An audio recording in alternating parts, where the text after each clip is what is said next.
Gracie Jiu Jitsu rocks.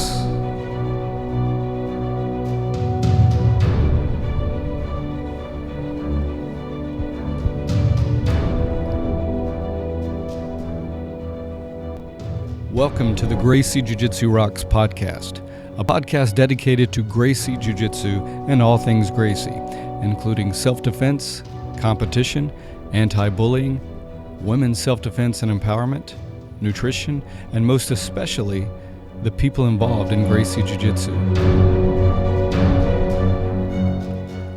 This podcast is for the average Joe. It's for anyone who practices, trains, teaches, or just loves to talk about or hear about Gracie Jiu Jitsu. We'll explore the lives of Gracie Jiu Jitsu practitioners, how they got involved in the art, and what effect it's had on their lives. So buckle up and enjoy the ride.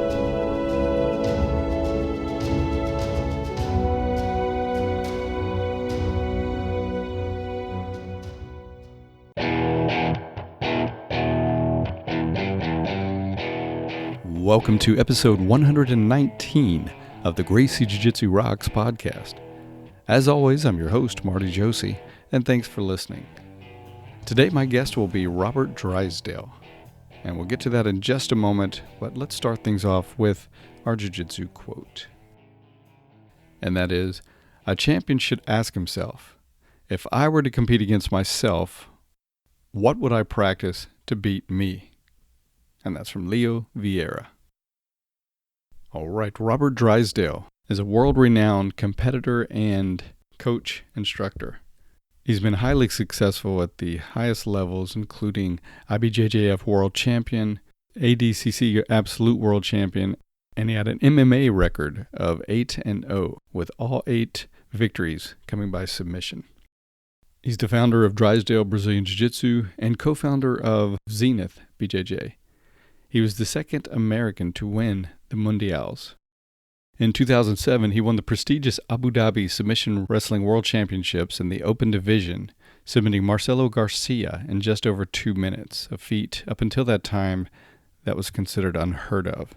And that same year, he was regarded as the best submission wrestler in the world by Gracie magazine. He's coached many high-level jiu-jitsu champions as well as MMA champions such as Forrest Griffin and others.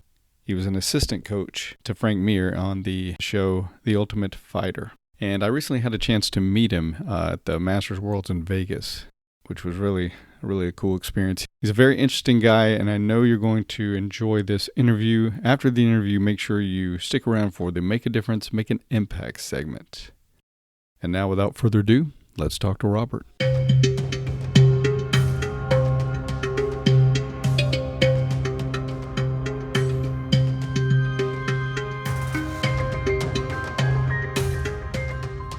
All right, I'm speaking with Robert Drysdale. So, Robert, thank you for taking a little bit of time out of your busy schedule and talking with me today. Well, thank you for having me. It's a pleasure. Yeah, my pleasure and my honor. And I want to say I really enjoyed, actually met you in person for the first time last month in Vegas at the Masters World. So you did a great seminar, and then I was able to actually say hello to you in person. So really enjoyed that. Well, it was nice to meet you. It was a good show. I had fun there. Absolutely. All right.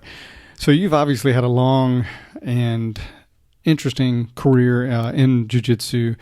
So let's just start by you just taking us back how you got started in jiu-jitsu. I think I've always been attracted to combat more or less.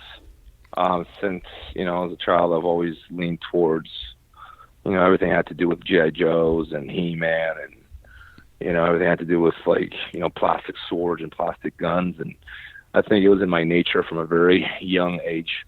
But at the same time, I was a very socially awkward child. I was never like the popular kid at school. I was an American who grew up in Brazil, so kind of stood out a little bit in Brazil. And I guess I was sort of like that quiet kid. I wasn't one of the most popular kids, even though people knew me because I stood out. I was never with the cool crowd, I guess. And I think that jiu-jitsu in a lot of ways was an outlet for a lot of that. It was a way of me not only, living my nature to the fullest, but a way of me, expressing who I was, in a lot of ways. And I was I was a very quiet child. And when I found jiu-jitsu, I actually found a traditional jiu-jitsu school, believe it or not. They exist in Brazil. And it was like a mixture of judo and karate. And that's where I started. And I remember well my first day, and I fell in love with it right away. It's almost like one of those things where I had been looking for that my whole life, and we just never, me and jiu-jitsu had never met up to that point. And even though it was a traditional jiu-jitsu style, I was very attracted to it. I did some hapkido when I was younger. I didn't like it because there was no live. It was mostly just drills and a lot of self-defense, and most of it wasn't applicable. And even at a young age, I can see that, like, I hate this stuff. This is not very efficient. And even the traditional jiu-jitsu school, because it was basically judo with karate, we actually did spar, and, we did grapple, and I liked it, and then, but it wasn't like the jiu-jitsu that we know, like the Brazilian jiu-jitsu, right? So when I was, let me see, maybe about 6 months in, this gym closed down, right? Luckily for me, because I probably would have stayed with them forever, I never would have gotten into Brazilian jiu-jitsu. And I went to a different jiu-jitsu school, which turned out to be an actual, traditional Brazilian jiu-jitsu school. And it was very different because it was very ground-oriented, as we know, and the guys were much better on the ground. I was getting destroyed. Like, it kind of made me happy. It made me look forward to, like, look how much I got to learn from these guys. I'm so behind everyone else. Like, their blue belts were demolishing me. But I like, right away fell in love with it. Like, I was very, very drawn to it. And I didn't have a lot of aspirations as far as becoming a world champion or anything. It was all more like, I like this. I don't want to do anything else. This is all I can think about. And, the closest thing to a plan I would have had then would have been, I'm going to be a good coach one day, and that was pretty much it. And then I got sucked into the competition scene, and then that took a life of its own. Like, pretty much my entire adult life immersed in the jiu-jitsu world. Yeah, it's funny how you said you went to the other school and you felt like you were behind everybody else. I think everybody that has started jiu-jitsu at one time or another felt like they were behind everybody else. But I want to read a post that you did about the years way back, and it says, "Some of the best years of my life were sleeping in the back of a van, driving across Brazil to compete. The pranks and the good times are some of my fondest memories, and these memories are amongst my greatest treasures. We did this almost every weekend. We were broke with no sponsors, and we slept where we could, but no one cared. We were doing what we were born to do." So I love that. So talk a little bit more about that time, that era, and what was going on then. It's funny. I call it the golden era. It was, I trained in Brazil in the traditional Brazilian Jiu-Jitsu for about just under a year, and then I finished high school and then moved to the United States to attend college. I ended up not studying that much. I ended up training a lot more. And then I got my purple belt in the U.S., moved back to Brazil, but I went to a different school because the school I used to train at, they only trained 3 times a week. And I'm like, I want to train 3 times a day, but they only had class 3 times a week. So I ended up finding a new school that turned out to be really good for me because they were very, very avid competitors. And that was Maromba team in Indaiatuba, São Paulo. And I used to drive for about, 45 minutes each way to get to practice every day. And I really clicked with them because we're all about the same age, the same mindset.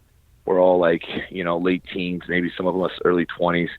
And we were all into, let's try to win some medals here. And our coach, Paulo Strecker, he was very, very insistent that we compete. Like, it was a competition team. The way he saw it is, we're going to go wherever the competitions are. Sort of like that medal chaser mentality. And we would literally get in vans, and it didn't matter how far the tournament was. Like, there was one time we drove for 24 hours, 24 hours driving to get to a competition. These things were not unusual, right? We would drive to Rio de Janeiro, like, I don't know, at least once a month.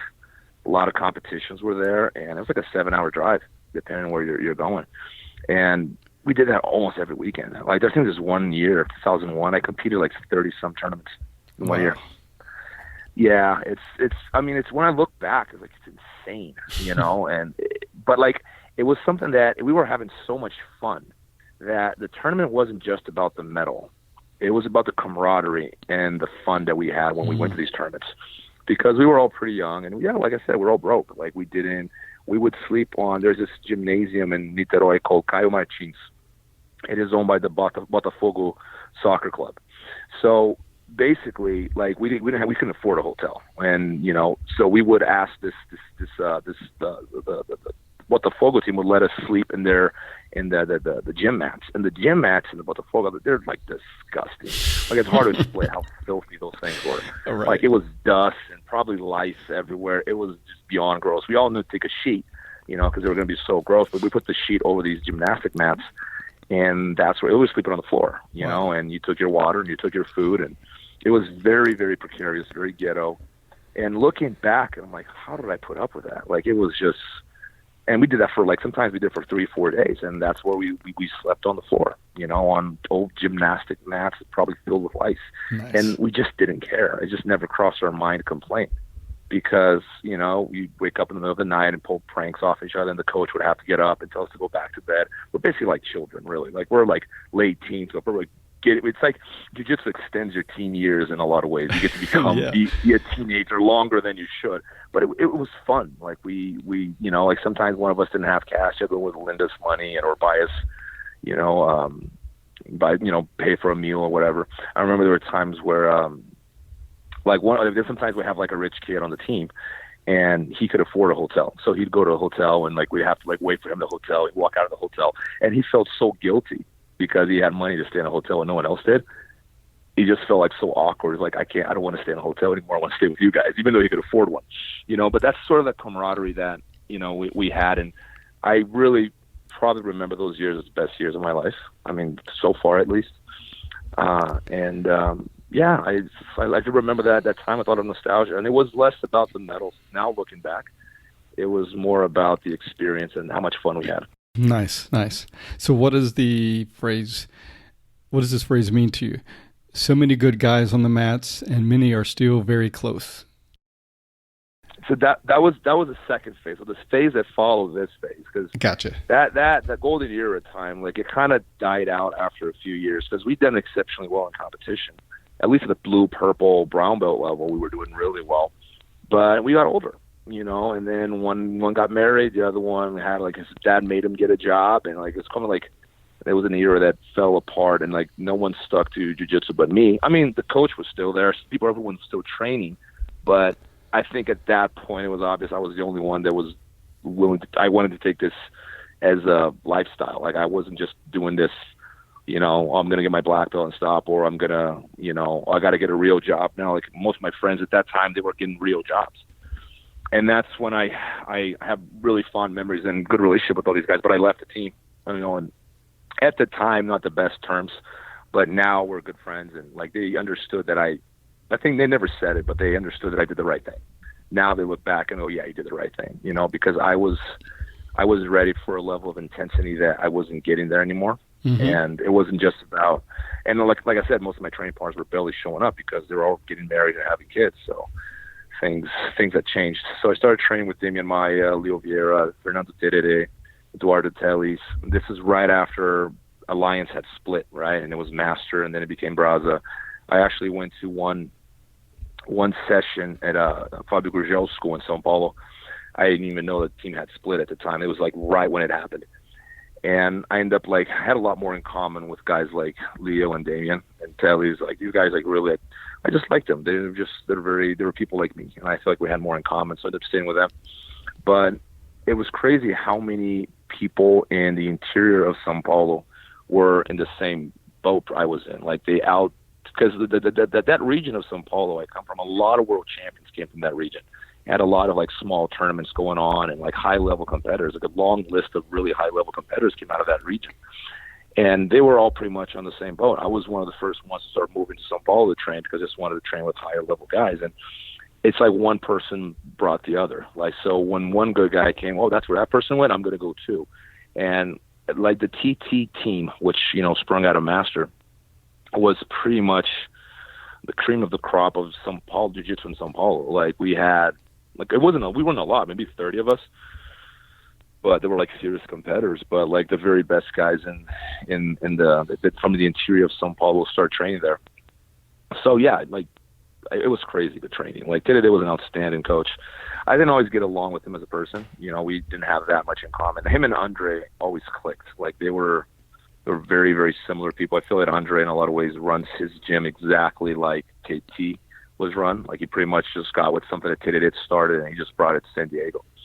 And it works. You know, it's a very successful model. But me and KT, as people, we were very different. But he was an outstanding coach. I think as coaching-wise, probably the best coach I ever had. Like, he pushed you.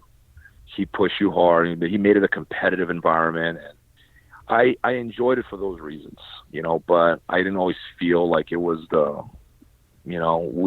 on other levels, we weren't always on best terms. Gotcha. And right before he had a meltdown, like, I left, like a month before, I kind of saw it coming, man. Like, shit was getting crazy at the gym. The conversations they were having, I'm like, this is not going to end well. And I was out. And, like, sure enough, like a month later, you know, we had that episode where on the plane flying back from Miami, whatever. And at that time, I was training with Leo Vieira, who I felt like I had a lot more in common with. And, yeah, we clicked. It was a small group. Nice. It was just me and Lucas Lecce and Leo Vieira at the time. And then it grew from there. And pretty much all the guys that were TT either went to Alliance or they became Braza with Leo. It was one of the two. So Alliance took a lot of the guys from TT, guys like Cobrinha, a lot of guys that follow him. And then Braza became, you know, Andre Galvão and the Mendes brothers. They were all under us, you know, because they left TT when TT fell apart. They started training with us again.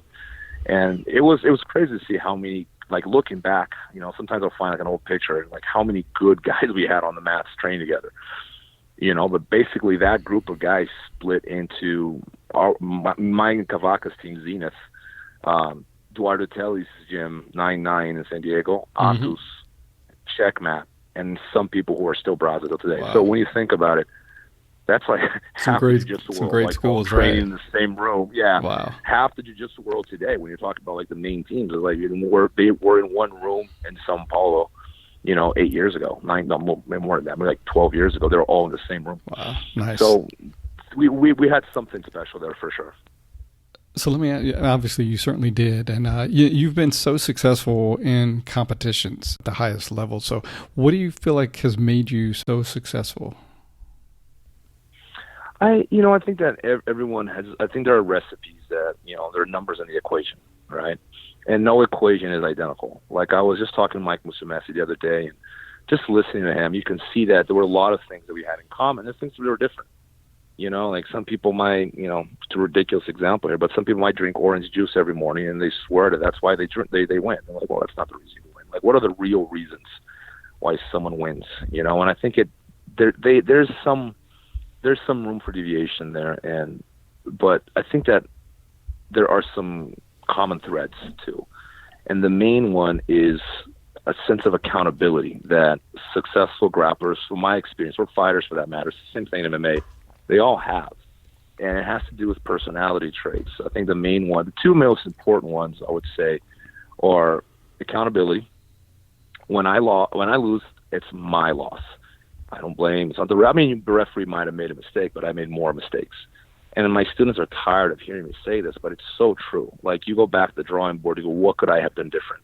And that's the only way you make progress. And that includes training. Someone passes my guard, I go home, not make an excuse, oh, that guy's heavier, or that guy's been training longer. I'm like, what can I do to beat this person next time, right? It's a sense of accountability that you need to have 24/7, not sometimes, all the time. That's why I think it's almost like a nature thing to me, because it's hard to force yourself to be someone you're not, 24/7. Right. It's just kind of who you are. Like, you blame yourself no matter what. And when you do that, you make progress a lot faster. And that's one thing that me and Mike agreed on. And he's like, yeah, like, Mike is always like, I don't understand these people, like, you know, blaming the refs, or like, you know, the rules, or always something to blame, the slippery mats, you know, my coach doesn't train me the right way.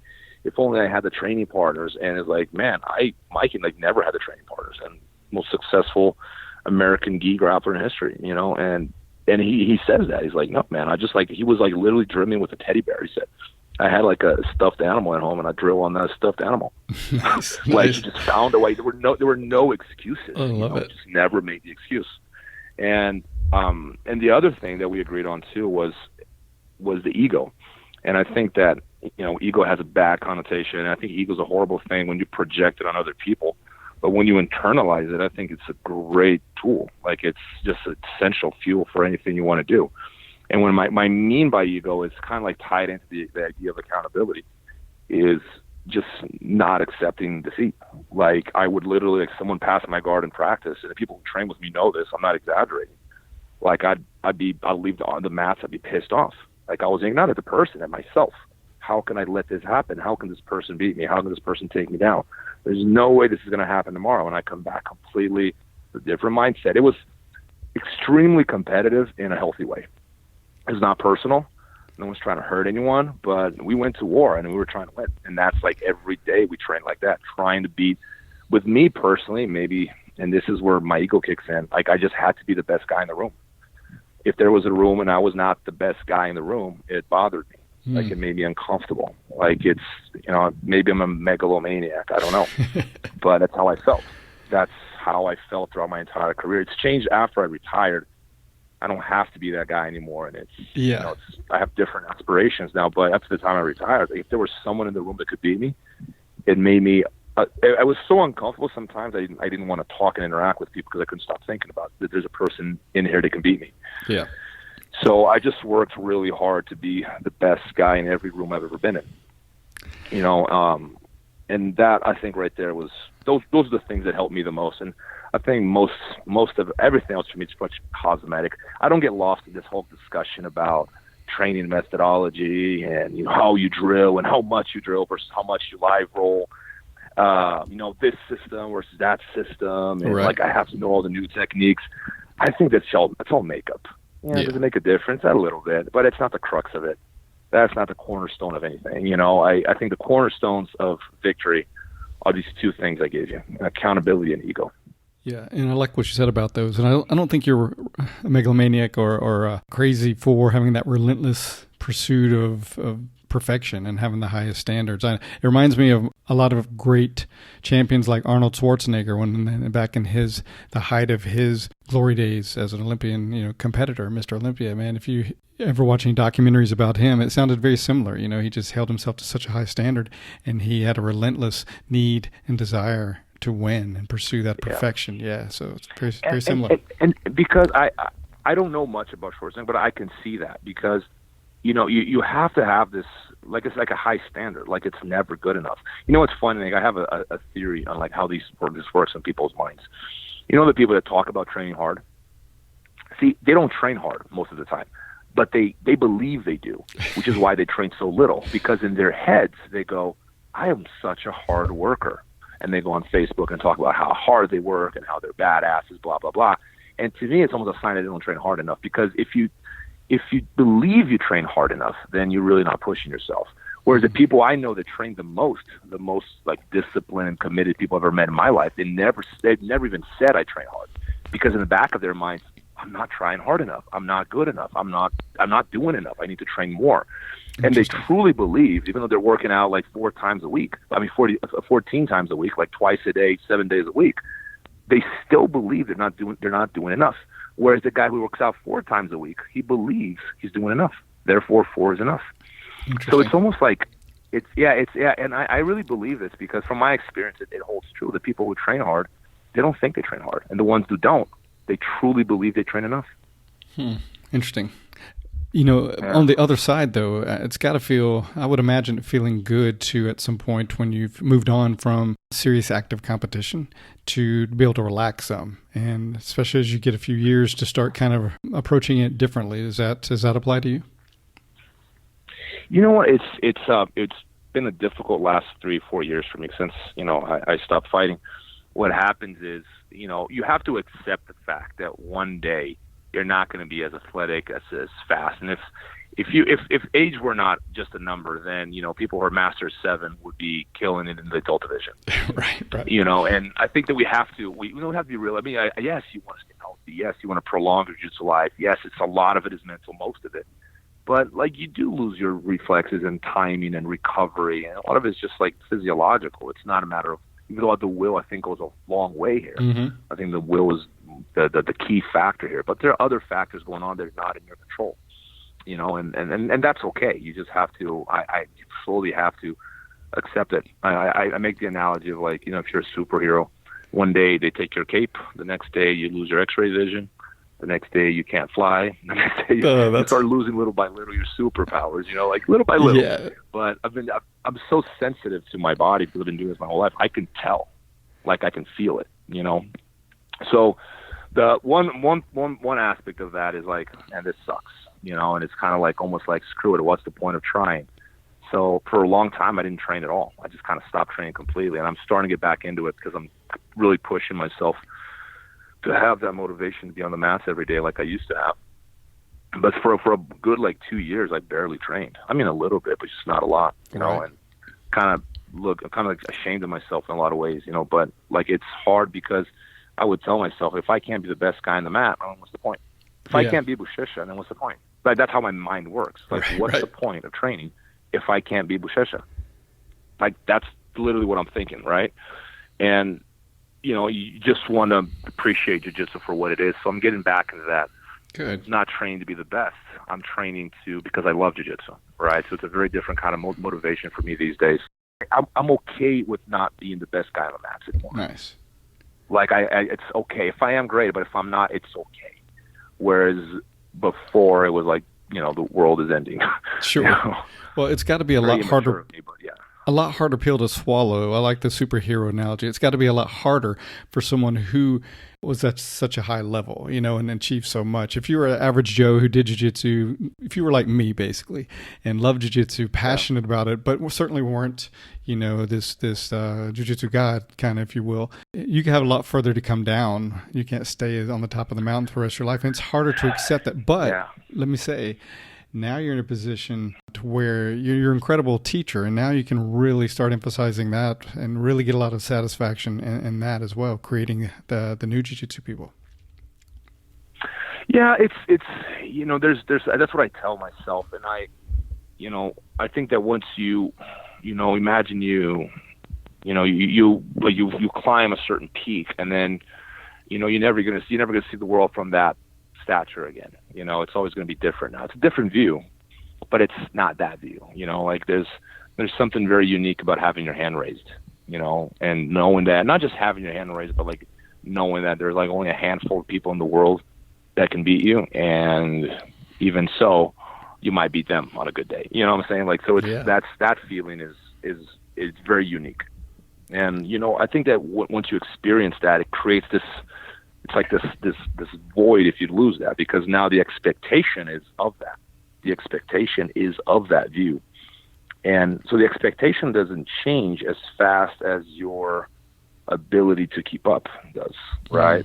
So you physically and mentally, and you get, things change. Life gets in the way. I'm a very busy person. So I'm practically a businessman these days, and these things definitely change. But my expectation as far as my expectation for myself it's changing very slowly. It does change. You do adapt, but you have to be less ambitious and a lot of what you can and can't do, and you have to adjust. And it's not fun, man. I don't have problems saying this. I'm human, but there were moments there I think I was bordering on depression. Mm-hmm. Just trying to deal with all this, because it's part of your identity too. Sure. I was known amongst my friends and students, a guy who could smoke every one of the mats at will. I could tap you at will, any move, anytime. That was the, and then all of a sudden it's it's not like that anymore. And it's something I struggle with, less so than before, but it's something you have to accept, and it just changes. And now, it's kind of a lesson that everyone has to go through. So sure. When you're 23 years old, you don't think about this stuff. Oh, shut up, old man. I'm exactly. It sounds like you're making peace with it, but it's not an easy thing, and so many people have gone through that, and the glory can be addictive, and that's why so many MMA fighters wait way past their prime to retire or keep trying to come back way after they should have, and because once you've experienced that, I'm sure it's got to be so hard, and not just in fighting. If you were a Super Bowl champion quarterback or whatever you were at the top of your field, it's got to be hard to let that go, but. It is kind of an addiction. It's almost like it's a form of cold turkey. Imagine you just addict to a certain drug your whole life, or your whole adult life, and you experience the ecstasy of that drug, and all of a sudden it's taken away from you. Sure. And you have to replace that with something, And, for me, it's been a lot of times, it's just focusing more on the business, focusing more on my children, and on my coaching. And it's all very fulfilling in very different ways, but it's not the same as being able to tell yourself you're one of the best in the world. There's nothing really, it's a very unique feeling. And, I'm never going to have that back in jiu-jitsu. Maybe something else. Maybe I'll be one of the best coaches in the world, or something else. But it's still never going to be the same, I don't think. And that's okay. You're never going to be, you have childhood memories, that you're never going to experience again. Like, that's okay. They're just memories now, and, you just have to accept it. Yeah, but you made memories that very few in the world have been able to make. So I know that's not a perfect constellation, but, man, you did it. And it should feel like a consolation. When I tell myself rationally, it goes, yeah, I should be proud of myself. But emotionally, my emotional brain goes, not really. It doesn't make me feel better. But, I guess I had the conflict between reason and emotion there. Yeah, you're right. You hit it right on the head. And this probably won't help you feel better, but just to let you know, you don't have to be like one of the best in the world consistently to feel that or have to make peace with getting older. I mean, just an average jiu-jitsu practitioner like myself, age beats us all. And I try very hard to be one of the people that defy the odds and be in the best shape I can. And I will continue to do that. I started having kids later in life, and that's a big motivator to be healthy and vibrant and be there for them and not the old guy falling apart. So it happens, we all have to make peace with it. So you're just on a different level, but we all have to go through it, my friend, for sure. It's not easy. Yeah. Well, that actually does make me feel better. I tell myself that. I tell myself, stop being, a little prima donna, like, man up and, deal with it. Everyone deals with this, that's how I talk to myself, and it's just, it is what it is. The thing is, like, I feel like a lot of people think the age itself, I always make this analogy. It's not the only factor going on. You got to look at the miles too. So you can have a 2002 vehicle with 20,000 miles on it, and you can have a 2016 with 200,000 miles on it. Which one's old? So I feel like my joints have experienced a lot of damage over the years. Like, sometimes, like, standing up hurts my knees. Like, I can stand up straight for about 2 minutes before my lower back starts, begging for me to, like, sit down and stretch, because I have a very low tolerance for standing and walking, right? Because of I had a herniated disc on my back. So, like, little thing, like, it's jiu-jitsu beats up on your body, but, like, looking back, man, I wouldn't change a thing, man. Like, I would do it all over again. Nice. Like, I try to live my life regret-free, and I mean, I might have things that I wonder how far I would have made in the UFC. I can wonder things like that, but there's no regrets per se. Like, my experience has got me exactly where I am, and I'm content with who I am. So that's awesome. That's all that matters at the end of the day. That's wonderful. I'm going to shift gears now because there are a number of things I do want to have time to ask you about. But let's talk about teaching right now, because to me, one of the most important things someone can do is to be a coach or an instructor, and you've certainly been doing that. Let me just read a couple quotes I got from yours. One of them was, I always try to teach a style of BJJ that works for everyone: light, heavy, beginner, or advanced, gi, no gi, or MMA. And a related post was, I teach discomfort. I teach a style of BJJ that works everywhere and under any rule set. I call it functional jiu-jitsu. My boys are ready for MMA, IBJJF, no gi, Abu Dhabi. Bring it. Anything that involves choking people out. So elaborate a little bit on your approach and your philosophy of teaching and coaching. I think when I started training, the first few magazines I bought back in 1998, it was like jiu-jitsu and vale tudo, now MMA, were the same thing almost. Like, there was this, like, it was the same public, the same audience, like, it was the same people fighting both, MMA and jiu-jitsu. And as the sport grew, as the UFC grew, as IBJJF grew, they went in very different directions. And I think this is natural. When there's a huge market, the market becomes more and more specific. Imagine you have a city with only one doctor. What does that doctor specialize in? Well, everything. There's only one. Imagine you're in a city, there's hundreds, or thousands of doctors. Well, then it becomes very specific. You're going to get one doctor that's really, an eye doctor. The other one is an ear, nose, and throat doctor. The other one is an orthopedic doctor. And they become very, very specialized, right? Because There's a huge, you have a lot of people to compete with, so you have to you start become specific in certain areas, and that happened with jiu-jitsu and MMA. As jiu-jitsu grows, I see this happening again, and now it's becoming very lightweight and heavyweight specific, gi and no gi specific, what rule set specific, and you can see the sports sort of shattering in different directions. And I try to stay true to one thing I've always believed in. I always wanted jiu-jitsu to work in real combat, self-defense situation. I wanted to work MMA. I wanted to work gi, and I wanted to work no gi. And those are completely different, Rob. That's impossible. I think that 90% of what we practice is perfectly applicable for both. And then there's the 10%, which are like, the lapel sweeps and like the, sitting to your butt, no gi, fighting for heel hooks, things that are efficient for specific arenas, but not in grand scheme of real fighting, right? You're not butt scooting a real fight, for example. So I always wanted to create a jiu-jitsu that was, I call it the center. I call it functional jiu-jitsu, or I call it the center, right?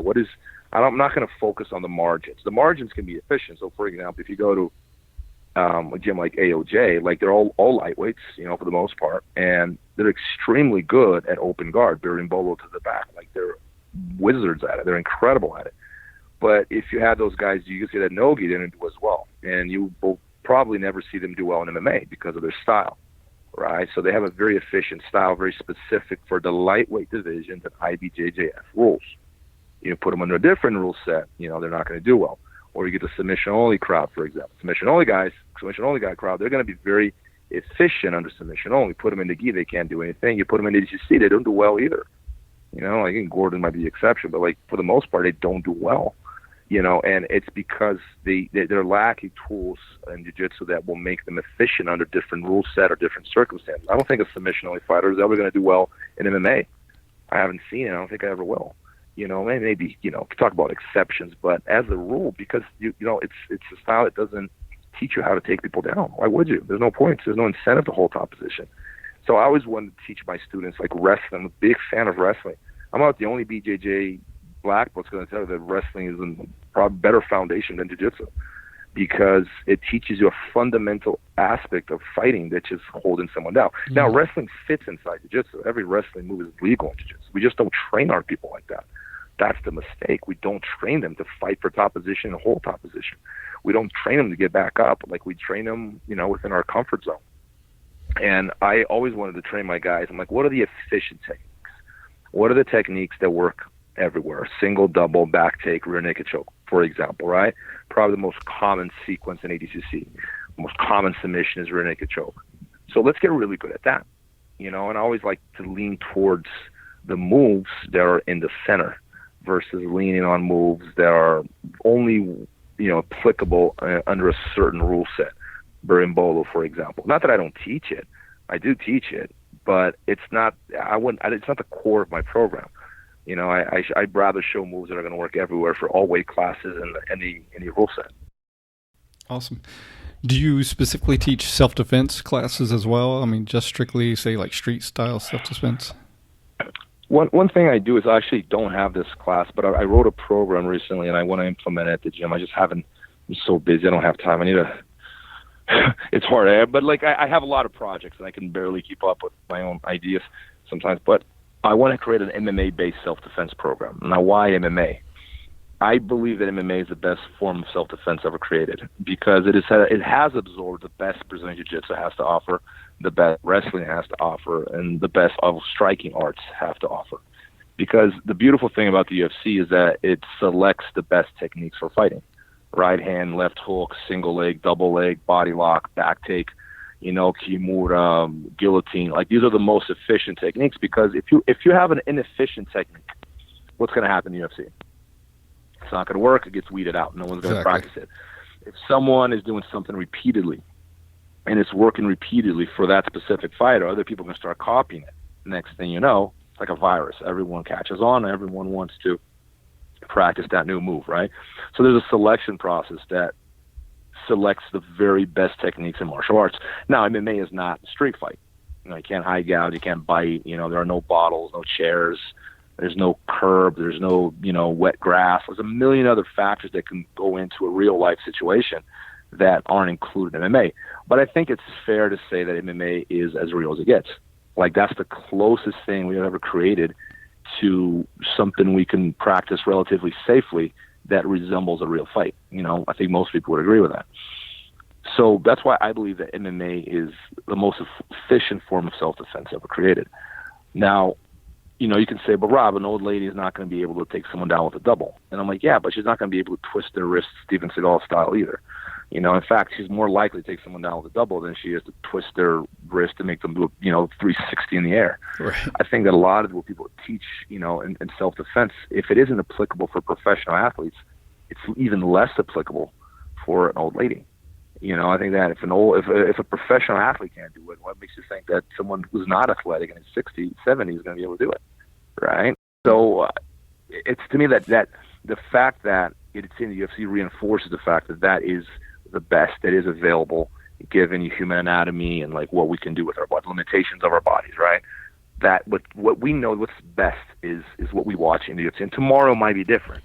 UFC's changing all the time. Just look how the fighters fight and train. It's constantly evolving. Right. But MMA remains the best thing we have. Cool. So let's switch gears a little. I want to have some fun here. I want you to pick one position or submission, whatever you want, and talk about the details as you see it or teach it, and some things that people tend to get wrong or miss related to that position or submission. Whatever comes to mind. North-south choke. Okay. I look to close the gap between my armpit and my opponent's neck, and the inside of my elbow and my opponent's side of his neck. I also try to get my nipple to the ground, which means I'm parallel to my opponent's body. My spine has to align with his shoulder and knee. And I'm really looking to get my opponent to look away from me, in this case into the choke, by moving his face across with my lat. And for that push to be efficient, my nipple's got to be very close to the ground. So I think of a noose around my opponent's neck, and I have to make it very small, keep making it smaller. I have to adjust it to make it almost to the point where he's already choking even before I apply any pressure. And once I have that noose nice and tight around the neck, then I'm going to plank on my shoulder. And then that plank is just like a weight shift. So my shoulder becomes very heavy. And if that doesn't work, the last thing you do is give it a little squeeze. Squeezing helps. It's just the last thing you do. Nice. Very nice. So what about, well, you may be on the mat all the time. I was going to say, what about when you're not on the mat? What are you into, or what do you do to relax or have fun? Or do you have time to do anything else besides jiu-jitsu? Funny, man. Like, I don't have a lot of fun. I don't have time. I have weekends, and, my weekends I normally work. Like this past Sunday, I didn't stop. Like, I'm all day on the phone, computer, meetings. When I'm with my kids, they prioritize them. So, like, I'm just with them the whole time. And that's fun to me. That's my favorite thing in the world, is spending time with my children. And it's just the best thing in the world, man. There's nothing like it. And, we're not always doing stuff. Sometimes we're like sitting on the couch watching TV with them, and, go to the park, make fun of them, tease them. They're kind of like my friends too. It's not just like a father-daughter relationship. Like, right. I consider them to be friends. They're very, very clever, so they're fun to talk to. But as far as fun goes, man, like, I don't do anything. Every now and then I'll go out and go out to a bar or something, have a drink, but it's not something I do consistently. I don't party much. I don't do drugs. Yeah, man. I don't know. That's great. Let's go back to being a dad in a moment. How has being a dad changed you as a person? Oh, it's changed me completely, man. It's different. It didn't happen overnight, but it changes how you see the world. Your priorities change. Like, before I had kids, fighting was single-handedly the most important thing in the world. There's nothing more important than fighting. Like, the world could be on fire. I didn't care. It was about, but it was about me and winning. It's very fight is an extremely selfish endeavor. It's extremely selfish. You have to be selfish to be successful. Not in a way where you're, cheating or mean to people or, doing, things that are unethical, but right. It is selfish. You have to think of yourself first, right? When you have kids, that changes. So one of the reasons why I stopped fighting, it's not the only reason, but one of the reasons was having kids and watching them grow. And it's kind of weird. Like, I'd ask myself, like, why am I doing this? I'm like staring at my children and I'm going, why? What am I trying to prove here? Like, it's just like, it stopped being the most important thing in the world, And I'd watch some of my friends retire, and it happens very slowly, so it's not easy to notice. But if you don't see some of your friends that retire for 5 years, and you have a conversation with them, you can see that their speech has changed. Like, it's slurred, and they're a little punch drunk. Like, you can see that as they age, and the worse it gets. And not all of them, but like a lot of these guys that have had so many concussions throughout their careers that they're not all up there, and I just didn't want to be that guy. So I want my kids to be proud of me, and hey, my dad is super sharp, and he can hold a conversation just about anything, and he's funny, and he's fun, and he's witty, and I want my kids to think of me that way, not as like, oh, there's my dad over there, don't talk to him, he can't hold a conversation. Right. I want them to be proud of me. So that's I mean, it's not the only reason I self-fight, but like, these things changed me. So my kids definitely made me more responsible. I never cared about money. Never cared. Like, people know me, I was like, yeah, whatever. Like, I just didn't even think about it.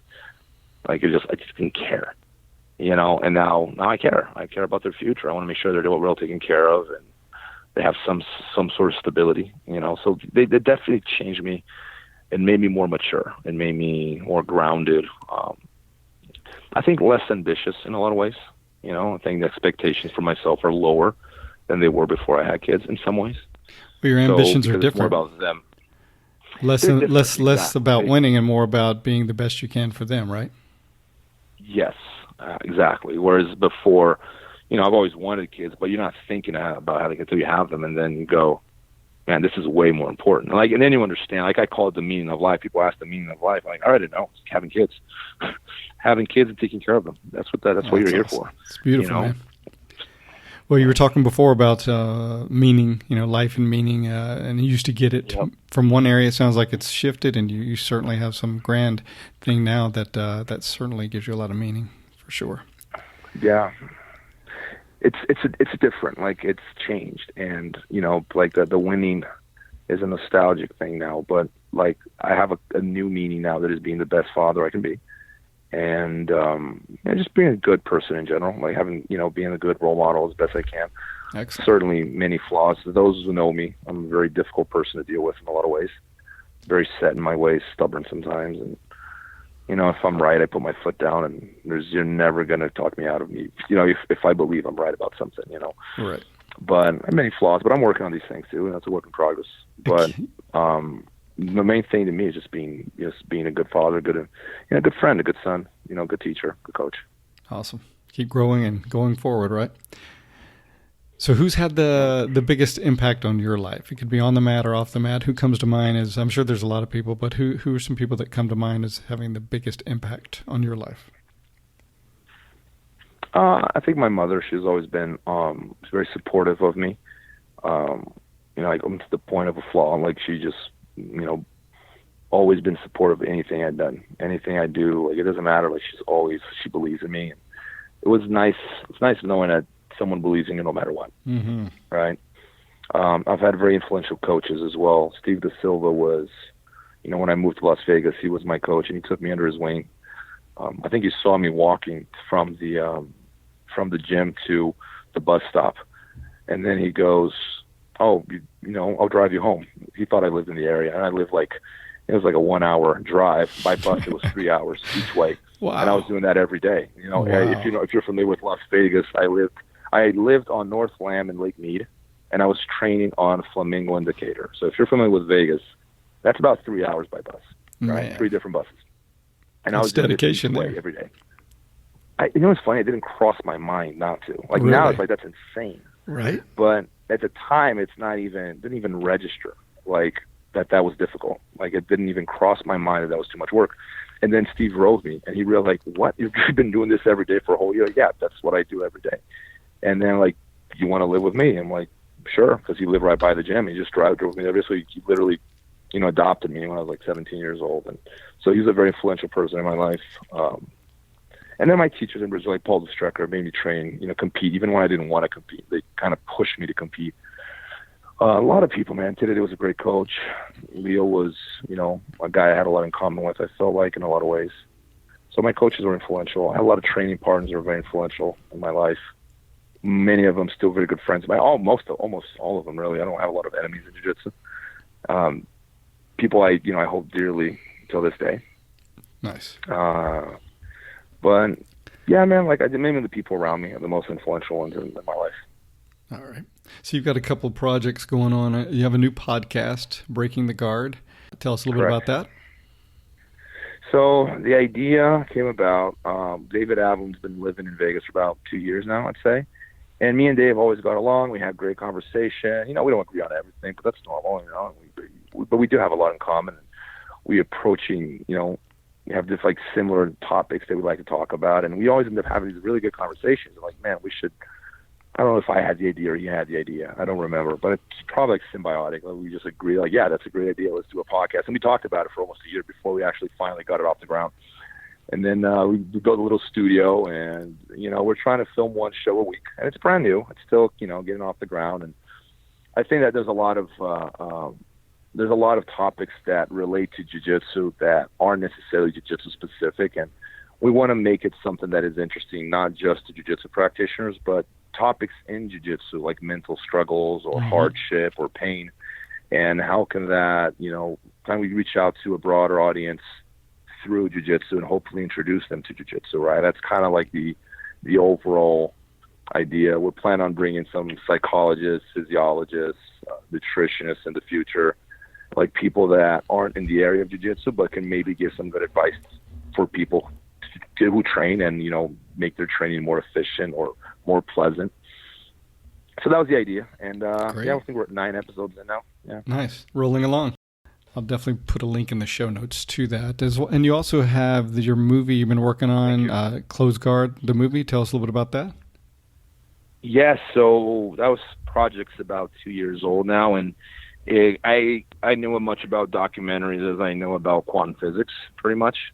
So people are like, oh, you've been filmmaking. No, I got no experience. I just had the idea, and I felt it had to be done. And my inspiration was a book called Choque by Roberto Pedreira, Choque, The Untold History of Jiu-Jitsu in Brazil. If you haven't read it, it's a must-read. It's on Amazon. And it's a three-volume book, very dense, very heavy. It doesn't read like a novel or anything like that. It's basically a catalog of, you know, jiu-jitsu and fighting-related events in Brazil since the late 1800s all the way to the UFC, pretty much, right? And I fell in love with the story because I felt like the story we knew of jiu-jitsu, what we had heard, was not exactly accurate. And it wasn't all untrue either, but you know how it goes. Like, you know, history has its way of, like, if you get to record history, you tell it the way it suits your narrative, right? Sure. You can leave things out, leave people out, and you know, and looking back, like, it's easy to say, oh, it was dishonest. You know, you got to be careful with that, you know, because, you know, suppose me and you, we witnessed the same event. We might have very different interpretations of those events, right? I just feel that a lot of these interpretations, this narrative that came across was very biased, you know, because the people who benefited the most from this narrative were the ones who got to tell it. So there are other interpretations of the story, some of them more unbiased, mainly through the Brazilian press at the time, that gives us a different picture, right? And the idea was, how can we tell this story in a film format? And it's been extremely difficult because the good news is that it is happening. So people are waiting out there. I know people ask me every day, when is it coming out? Like, it is happening. It's just when we're going to be able to release it is the question, because how do we tell 100 years of history in 90 minutes to begin with? That's the first problem. The second problem is, how do we introduce all these new characters that no one's ever heard of? Because if we're going to talk about a character, we can't just drop their name. We have to tell them, why is he important? So we got to give a little background. And a lot of new characters no one's ever heard of. How do we give all these characters background without taking 5 minutes in a 90-minute film? To make matters worse, we have to correct a lot of inconsistencies in the history of jiu-jitsu. Now, how do you correct an inconsistency before you mention how it has been portrayed? So before you correct the myth, you have to talk about the myth, because you have to assume your audience has no idea what the myth is. They may or may not know, but you have to assume that they don't, because a lot of people will be watching this, have no idea who Helio Gracie is, for example. So doing all of that in 90 minutes has been extremely difficult. And it comes down to narrowing it down. I might do a director's cut after, you know, the first release, and maybe do it like 2.5 hours long, which is probably more where we should be. But documentaries can't be that long, because you have to think about It's finding the combination between a lay audience and the historian who knows a little bit about the history of jiu-jitsu, right? And I lean towards making it more informative more than anything, but you got to be careful not to make it boring. Right. And we have that concern as well. Not to mention, finding out who owns this picture that was taken in 1932. Good luck with that, right? Right. So it's way more work. If you did the map. Man, I'm tired just hearing you talk about all the components, right? At this point, it is costing me money out of my personal money.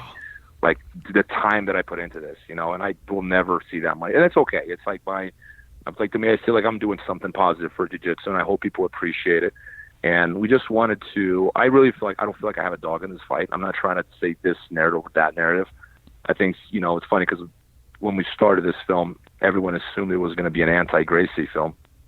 And then, because of some things I've said in other interviews, people started assuming that it was a pro-Gracie pro-Gracie film. And then, I basically got, hate emails from both sides of the aisle. The anti-Gracie camp and the pro-Gracie camp, right.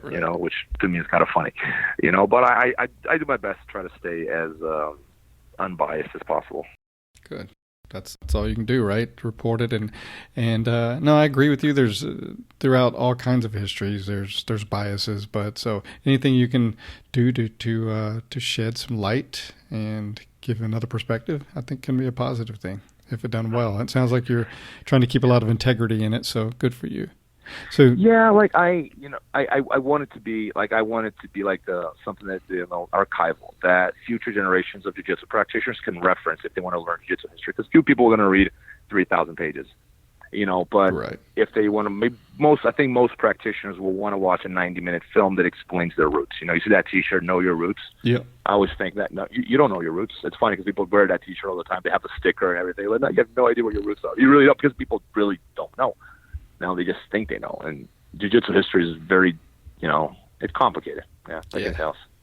Indeed. So you'll be commentating at the upcoming Abu Dhabi Championships. Yes, that's been fun. It's like a side job. That's exciting. Side gig I've gotten. Yeah, I like it. I enjoy it, man. It's something I'd be doing anyway. It's just that now I get to do it, live, and I get paid to do it. So nice. Pretty cool job. Excellent. Well, listen, before we close, do you have anybody you want to thank, any sponsors you want to acknowledge, anybody at all in that arena?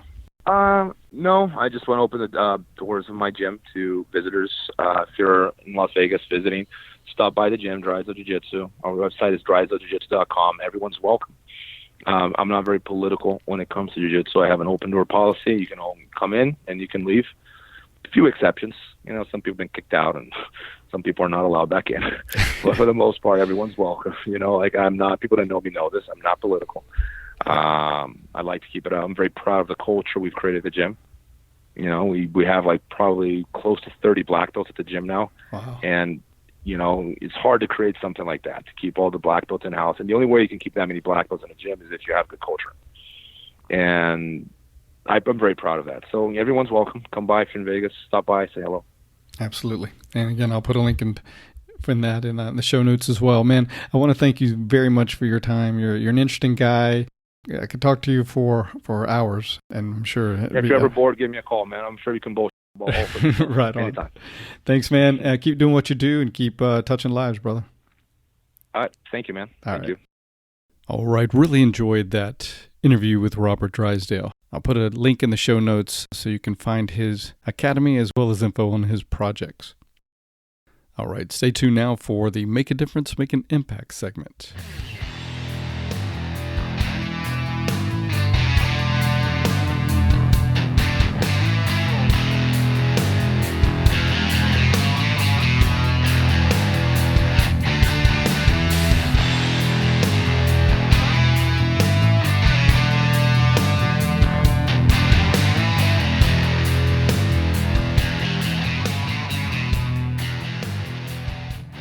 Time now for the Make a Difference, Make an Impact segment. For today's segment, I'm going to be sharing with you a blog post from Holistic Budo, and it's the work of Robert Van Valkenburg, and has a blog called Holistic Budo. I really enjoy his stuff, so I want to share it with you. This one is called "Our Legacy is Not Ours Alone." There's no such thing as an insignificant interaction.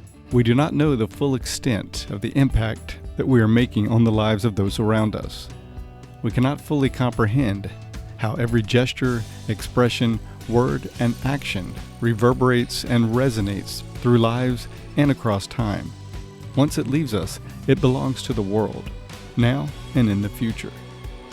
The full effect of the things we do and say is hidden to us. No matter how trivial or insignificant we may feel a look, a comment, or a touch is, it leaves an impression on the recipient. It is stored away in the bodies and minds of those who experience it. It helps to shape who they become and how they act toward others. We must ask ourselves then, what kind of legacy are we leaving on the lives of those we come in contact with, and the people they will come in contact with? What will the history of our words, our actions, our facial expressions, and our body language be across time and space? Will we leave a legacy of smiles, graciousness, appreciation, and acceptance?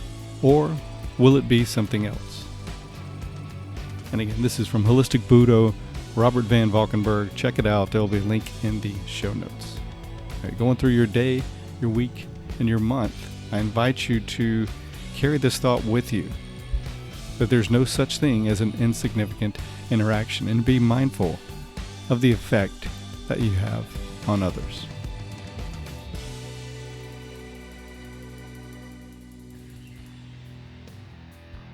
And that's going to do it for this edition of the show.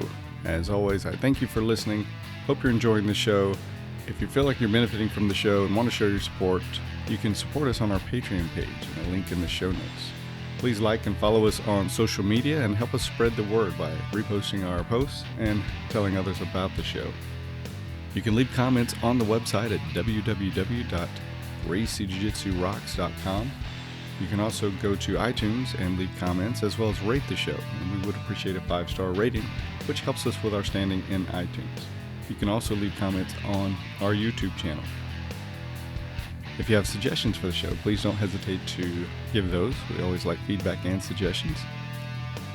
Okay, that's going to do it. So until next time, this is Marty Josie, and I'll see you on the mat.